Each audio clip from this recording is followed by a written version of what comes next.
नमस्कार प्रिय साथियों, स्वागत है आपका अपने इस YouTube चैनल में। यह वह जगह है जहां हम सब मिलकर गीता के ज्ञान को सरल भाषा में समझते हैं और अपने जीवन में उतारने की कोशिश करते हैं।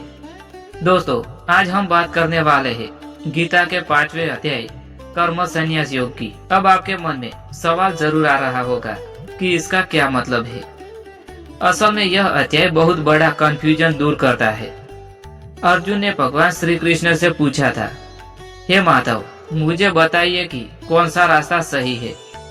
क्या मैं सब कुछ छोड़कर संन्यास ले लूं या फिर संसार में रहकर कर्म करता रहूं? दोस्तों, यही सवाल कभी न कभी हमारे मन में भी आता है। हम सोचते हैं, क्या भगवान को पाने के लिए सब कुछ त्याग करना जरूरी है?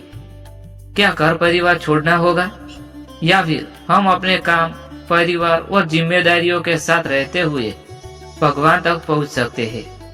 तो आइए आज हम इस अध्याय से यह अद्भुत सीख लेते हैं।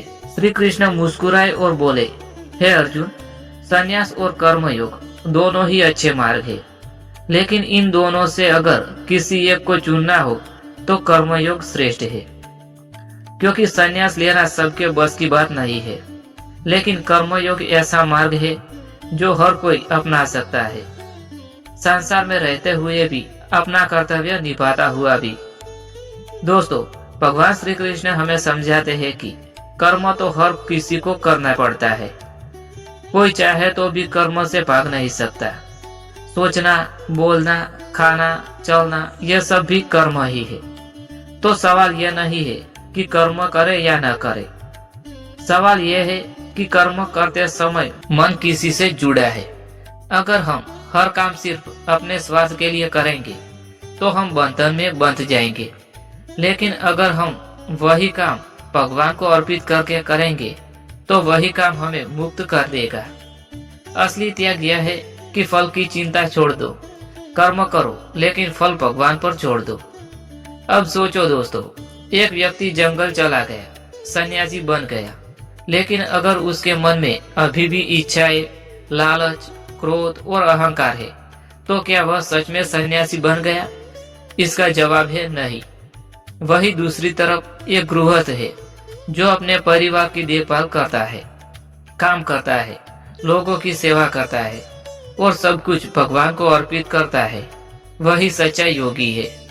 इसका मतलब है संन्यास कपड़े बदलने से नहीं आता, बल्कि मन बदलने से आता है। दोस्तों, भगवान कहते हैं, वही सच्चा योगी है जो न किसी से द्वेष करता है, न किसी से अत्यधिक आसक्ति रखता है, जिसके लिए ठंड और गर्मी, सुख और दुख, लाभ और हानि सब समान होते हैं, जो सबको एक समान देखता है, वही सच्चा ज्ञानी और योगी है। ज्ञान की नजर से देखने वाला जानता है कि आत्मा न जन्म लेती है न मरती है, आत्मा शाश्वत है। इसलिए ब्राह्मण, गाय, हाथी, कुत्ता या कोई गरीब इंसान, सबके भीतर वही आत्मा है, वही परमात्मा है। जब हमें यह अनुभव हो जाता है तो हम न किसी से ईर्ष्या करते हैं, न किसी को छोटा या बड़ा मानते हैं। दोस्तों, हम सब सोचते हैं कि सच्चा सुख पैसे, पद, नाम या शोहरत में है, लेकिन सच तो यह है कि यह सब अस्थायी है।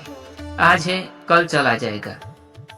सच्चा सुख तब आता है जब मन शांत हो, जब मन में संतोष और भक्ति हो, जब हम निष्काम भाव से कर्म करें और भगवान को याद करें। वही स्थायी है, वही परम सुख आनंद है। भगवान कहते हैं, जो भी कर्म करो, जो भी खाओ, जो भी दान करो, जो भी तप करो, सब मुझे अर्पित करो। यानी हमें हर काम को ईश्वर को समर्पित करके करना चाहिए। जब ऐसा करेंगे तो कोई भी कर्म हमें बांध नहीं पाएगा। दोस्तों, अध्याय 5 की सबसे बड़ी सीख यह है कि भगवान तक पहुंचने के लिए संन्यास लेना जरूरी नहीं है। असली बात यह है कि हम अपने मन का संन्यास करें, यानी फल की चिंता छोड़ दे। जो व्यक्ति अपने कर्तव्य को भगवान को अर्पित करता है, जो सबको समान दृष्टि से देखता है, वही सच्चा योगी और वही परम शांति को प्राप्त करता है। तो दोस्तों, अध्याय 5 हमें यही सिखाता है कि भगवान को पाने के लिए कहीं भागने की जरूरत नहीं है। हमें बस अपने दिल को साफ करना है, अपने कर्मों को भगवान को अर्पित करना है और सबके साथ प्रेम से रहना है। यही है कर्म संन्यास योग की असली शक्ति। अगर आपको यह वीडियो अच्छा लगा हो तो प्लीज वीडियो को लाइक करें, अपने दोस्तों के साथ, अपने परिवारजनों के साथ शेयर करें और चैनल को सब्सक्राइब जरूर करें। आपका छोटा सा सहयोग हमारे लिए बहुत बड़ी प्रेरणा है। मिलते हैं किसी और वीडियो के साथ, तब तक के लिए जय श्री कृष्णा, जय श्री महाकाली माँ, जय श्री सती माँ।